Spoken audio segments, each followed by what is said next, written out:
Innovative solutions. Can you imagine how much genius and focus it took to turn a music player into a handheld computer phone GPS remote control for everything in life in just 5 years? Seriously. Innovative Solutions. The more you know, the less you fear. Revolutionize business models and make old ones obsolete or not. One thing is for certain, today we compete on service, price or innovation, and the expectations and metrics around each are tighter than ever. What's working, what's not, who's competent, who's not. And that's all about how do you deal with failure. Open more stuff. That's what economists call growth. Innovative Solutions. Prepared and presented by Francisco Porras Jr. Weekdays here on the Nation Station. Innovative Solutions.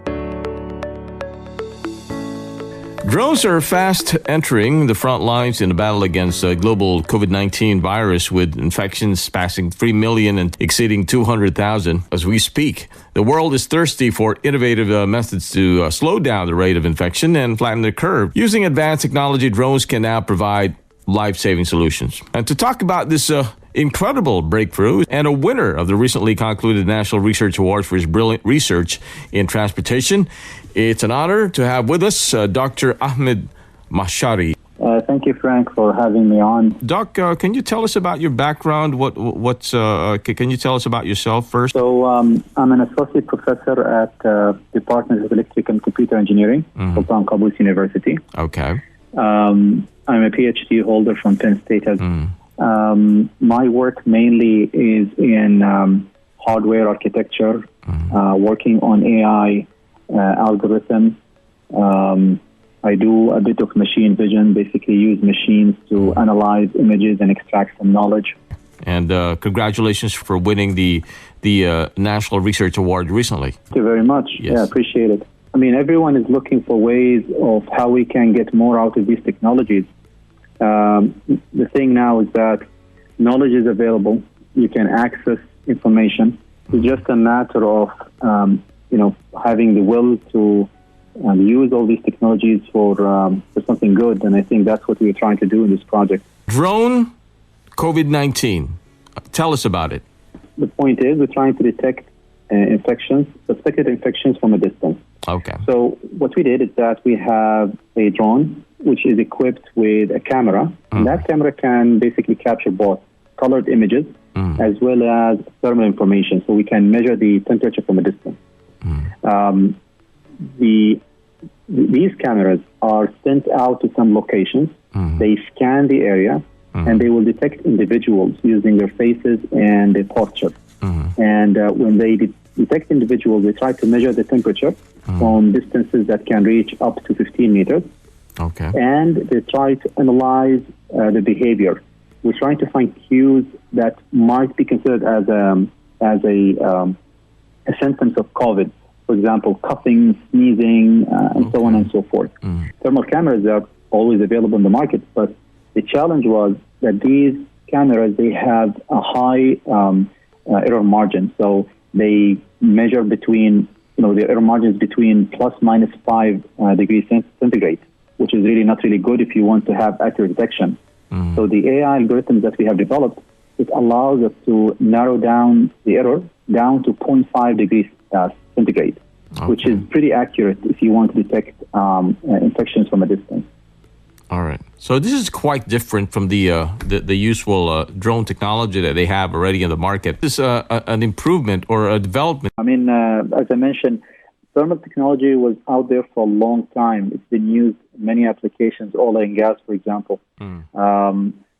But as I mentioned, the challenge was how you can narrow down the error margin. And we were able to do that by working a lot in the AI and developing methods.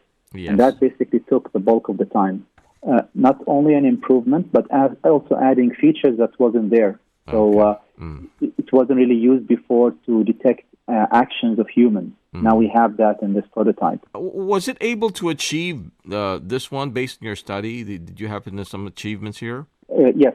Actually, after doing multiple field tests, we were able to actually detect the temperature and behavior of individuals from distances up to 15 meters.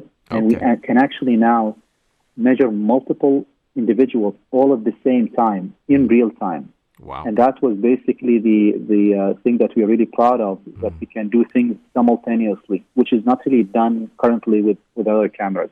Okay. Additionally, we can detect those cues that I was talking about, coughing, sneezing, and then we try to associate all of that together. So we have high temperature, we have coughing, we have sneezing.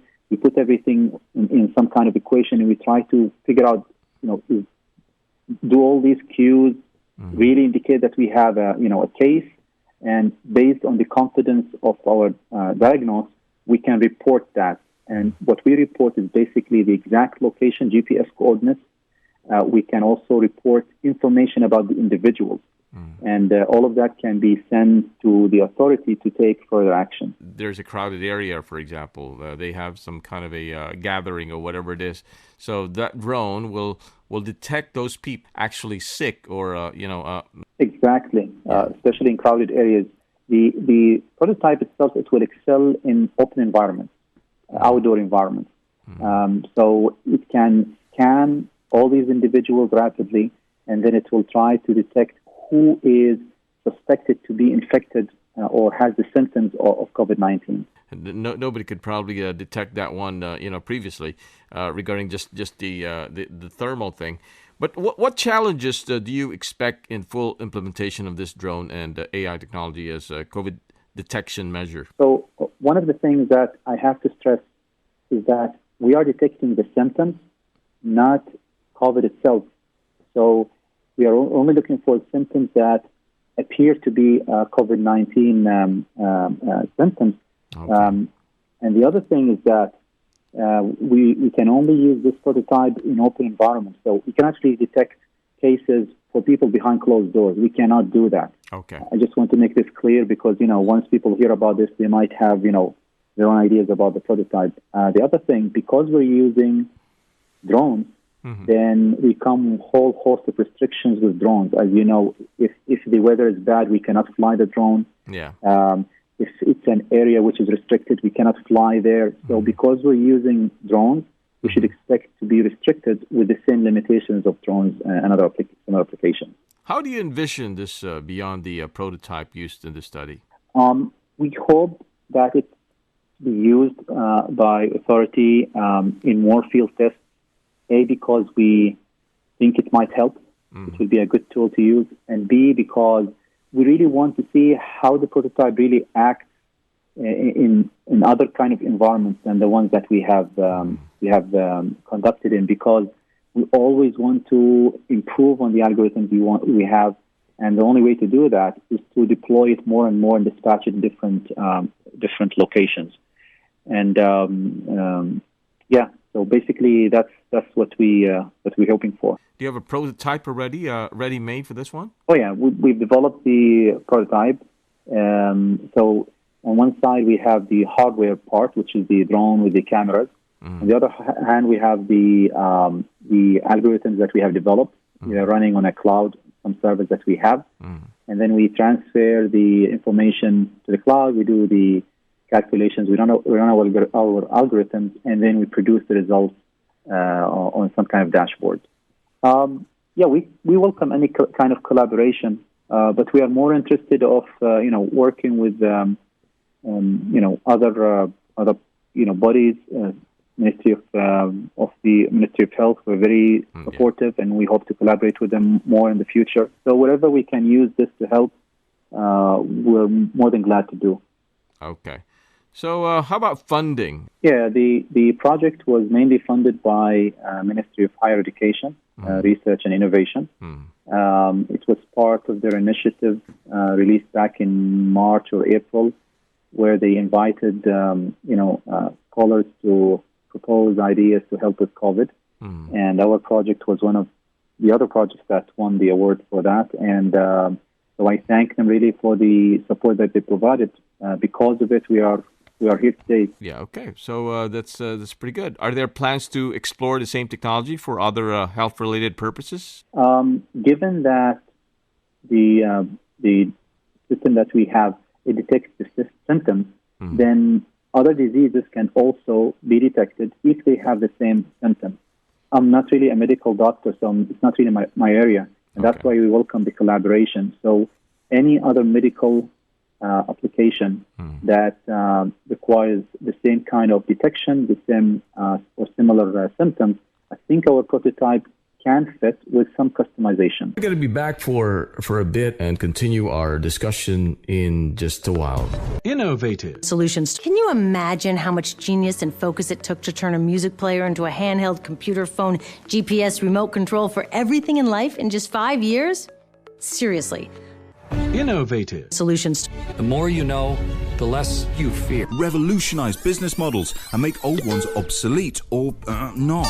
One thing is for certain, today we compete on service, price or innovation, and the expectations and metrics around each are tighter than ever. What's working, what's not, who's competent, who's not. And that's all about how do you deal with failure. Opened more stuff. That's what economists call growth. Innovative. Solutions. Prepared and presented by Francisco Porras Jr. Weekdays here on the Nation Station. Innovative. Solutions. Welcome back to Innovative Solutions. You were one of the winners of the National Research Award on Transportation Technology based on Artificial Intelligence and IoT. Tell us about your project, Doc. Okay, so that was a different project that we have worked on for about 2 years and a half. The idea was we're trying to find a solution to crowded, when you have a congested traffic. Yeah. And we have known for a long time that reducing the distance between vehicles, it really improves the traffic. It really increases the number of cars that can use that can pass by the road. Okay. The only issue is that we know that if you reduce the distance between vehicles, that is really risky. Yes. But what we are trying to do is to look into the future. We know that in 5 to 10 years from now, we will see more of these electrical cars which are autonomous. So the whole point of that project that we have developed is that we have created a controller that basically allows cars to talk to each other, and they reduce the distance between them, which means that you have more number of cars that are using the road, which means that you're reducing the congestion. And our simulations have shown that we have increased congestion by 40%, which is a pretty good number when you consider the other limitations and restrictions that are currently there. So did you happen to test this system that you had? No. Until now, it was only in simulation. We have used realistic vehicle profiles. Like we went around and we recorded the movement of cars, and we fed that to our controller in simulation. So in simulation, it was pretty good. We hope that in the future we can secure good funding to try and test it first, probably on campus where it's safe. And once we have more confidence in this controller, we can go out and try it out in highways. Exactly. We take it step by step. Safety is number one for us. We don't want to rush things out. If it turns out to be a good controller that can help, then yes, we would like to see it in live action. Here, what's how do you conceptualize the whole thing? Yeah. So imagine having a car, an autonomous car, self-driving car. That car has the ability to send information wirelessly to other cars. Okay. And this is not really it's not really science fiction. That's actually happening right now. We have experiments done by Google and other parties are interested in this. They are doing this. It's called V2V, vehicle to vehicle. Okay. Now imagine if you have this car, which can communicate with other cars. It has a processor inside which is able to execute certain algorithms. So what the cars will do, they will form something known as a platoon, where you have few cars aligned together, and they are driving at the same speed, leaving a smaller gap between them. Now, to do that, cars have to exchange information so that if there is any change in speed, then all cars should notify each other so that they can decelerate or accelerate. And the cars, they are equipped with sensors, so they would know if they come in too much of a proximity of the of any leading car so that they will reduce the speed and avoid any collision. Okay. So that's basically where we find that we can use that controller embedded in the processor so that the cars will be able to use it to improve how you accelerate and decelerate on a highway. An equipment, you could put in to communicate with other cars that, Exactly. Now you're having the cars to do the intelligence rather than having, some, third party who's trying to enforce some, speed control in the highway. Okay. Among the endless capabilities of drones, this technology is seemingly becoming a go-to instrument in fight against COVID-19, but it needs to be improved, right? I think so. So what do you think, sir? Yeah, so you made a rightful point right there. So one of the issues that we have faced when we start working on the project is that these drones, they have limited battery. So we can fly them for 20, 30 minutes, and then we have to recall them back to replace the batteries, and this really affects the effectiveness of the solution. So one thing that scientists are currently working on is to work on an energy solution that can prolong the flight of these drones. The other thing is that they're working on more autonomous controllers so that if the drone is, there was some air turbulence or, whatever, condition, the drone will be able to sustain that and basically not to flip and fall on the ground. So they have improved those controllers, pretty much in the last few years. But still, based on the experiments, we could see that in some of the situations, even that controller may fail. So they're working on that as well for better autonomous flight. So what's next for you guys? We have actually other projects. They are all related to using drones and also AI, one of which we're working on a solution right now for detecting oil spills in Omani shores. Okay. The solution is funded by multiple parties, including the His Majesty Trust Fund, the Ministry of Education, and also BB Oman. And it probably will take us another year and a half before we start to have, field tests.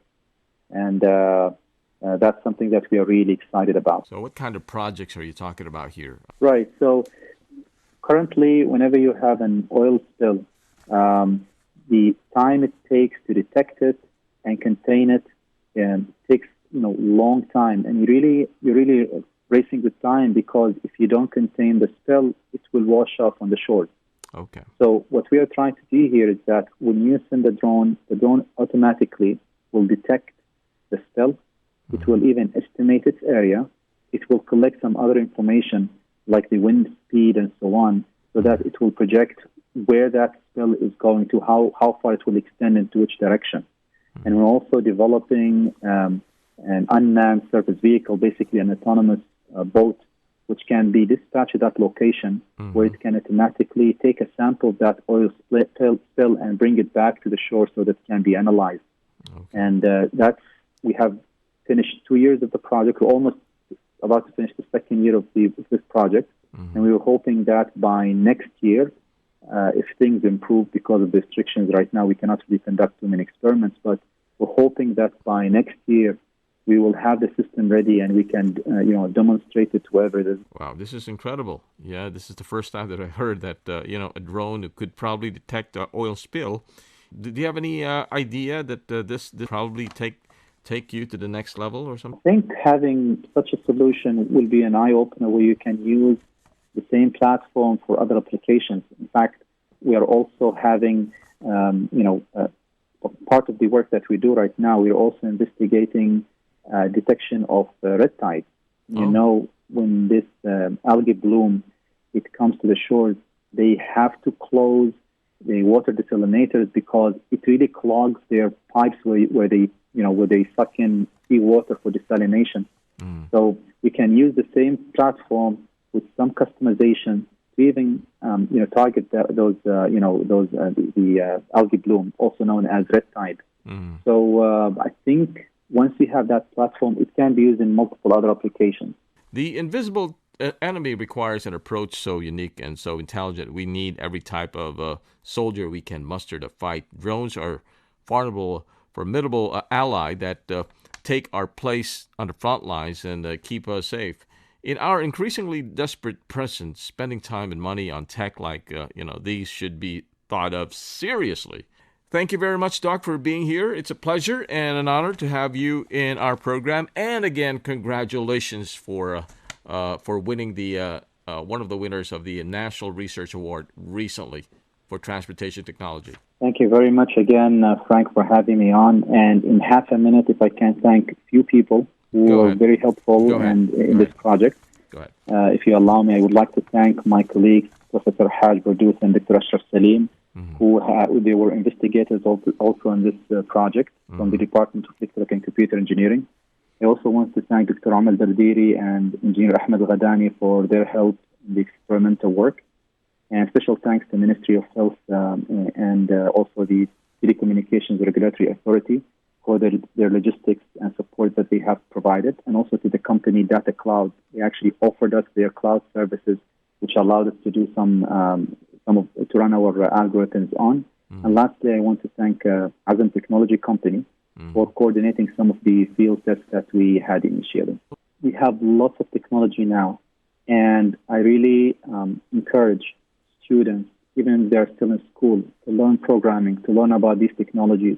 In the future, all the traditional jobs will really, fade away, and the market will require developers, programmers, drone, pilots, unmanned vehicle developers. So the market really requires these kind of skills, and we're talking about less than 10 years from now. So really, I encourage the students and scholars to invest more in this. It's really worth it. Yeah, I agree, and I think of the collaboration that can happen between academia and these companies. I think it will be phenomenal to see what they can come up with.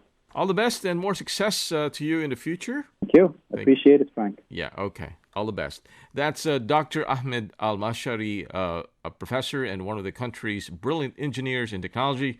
Innovative Solutions. I'm Frank. Thanks for listening. Innovative Solutions. Can you imagine how much genius and focus it took to turn a music player into a handheld computer phone, GPS remote control for everything in life in just 5 years? Seriously.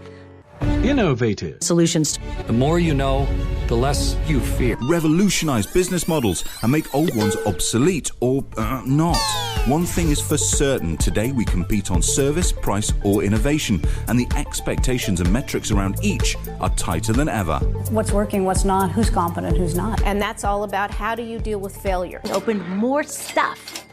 That's what economists call growth. Innovative Solutions. Prepared and presented by Francisco Porras Jr. Weekdays here on the Nation Station. Innovative Solutions.